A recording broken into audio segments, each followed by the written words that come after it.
Okay, so I can't be the only one that's confused by this. Y'all remember in Matthew 19 when Jesus was talking to the rich man and he said, it's easier for a camel to fit through the eye of a needle than it is for a rich person to enter the kingdom of God. Man, when I heard this, especially when I was a kid, I took this verse literally because my interpretation was, if you're rich and greedy, then it's impossible for you to get into heaven. Like impossible. Because like it's impossible for a camel to fit through an eye of a needle. Like, are you serious? And why would Jesus pick a camel as an example? Like, why not a giraffe or an elephant? But after some study, of course, I learned that my interpretation of this was like way off. But there is a huge revelation in this verse. Like, watch this, watch this, watch this. The eye of the needle was a term that was used back in the day to describe a small doorway within a larger wooden gate, just like many of the gates entering Jerusalem. This is a picture of one, and as you can see, it's a normal sized doorway with a camel standing next to it. Here's the part that's awesome. Jesus wasn't telling the rich man, like, just because he has wealth, it would be impossible for him to enter the kingdom of God.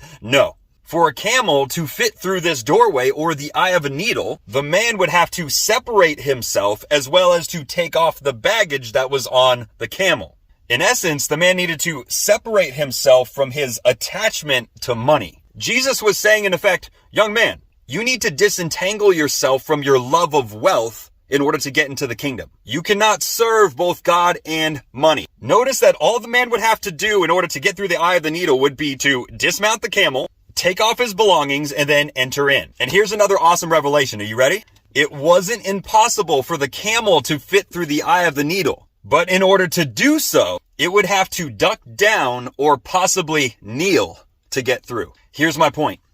But small is the gate, and narrow is the road that leads to life, and only a few find it. You could still be rich and get into heaven, but it will take a softening of your heart in humility, kneeling to Christ's authority. In order to enter the kingdom of heaven, you have to humble yourself before the Lord, making him first place in your life. Unfortunately, the man in the story wasn't willing to get off his high horse, for a lack of a better phrase. And he actually missed out on what his heart was really longing for.